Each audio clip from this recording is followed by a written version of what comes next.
the 6,000 rupees for the other things.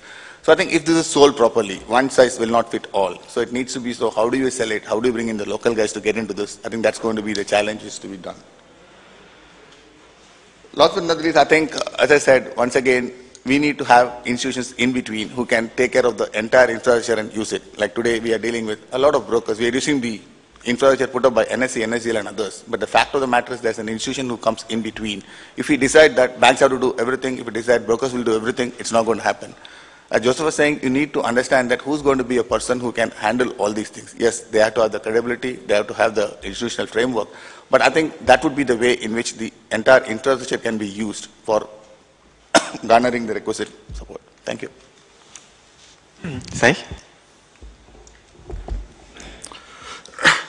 Apologies, I was sort of late. It was a conference call, sort of interesting, sitting in the conference call. There's a lot of interest among global investors to come and participate in the Indian markets, and this sort of an event which the exchanges here are going to be co-hosting. Sort of sitting through the call and sort of participating and trying to figure out the agenda for the event. And I knew I was sort of late for this session. I was thinking it's like, okay, the whole world is interested in coming and trading in India, but how relevant are the Indian markets to the average Indian?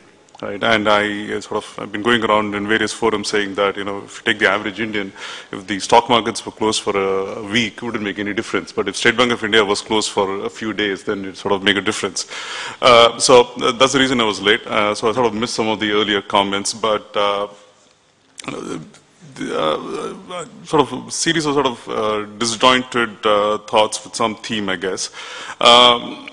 I was at a session a couple of weeks ago. I was invited to talk about the currency markets, and the highlight of the event was a conversation with a group of farmers. So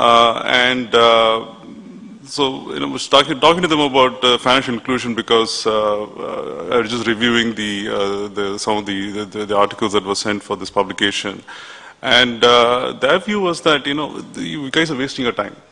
Okay, so you go for this chamber in Aurangabad, okay, wanted to buy luxury vehicles and no dealership was willing to go to Aurangabad and open a dealership.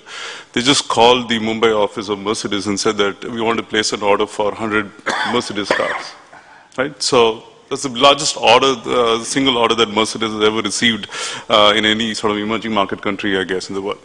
Right. So what these guys were saying is that we have much more serious problems we're facing today. It's like groundwater depletion is happening. The average age of the Indian farmer is 30 years. Okay, so we have a very young demography, but the average age is 30. So a lot of the youngsters are not even bothering to go into farming. Okay, the farmers are having a tough time finding workers to work on the farms because a lot of the workers think that they can earn an easier living by just putting the Anguta chap in the NREGS scheme. Right, so they were sort of adding their issues and saying this is the least of our worries. Right, so once again, it's just a data point, like 5 of them giving their views on it. But so the question is that can we step back and think of some first principles?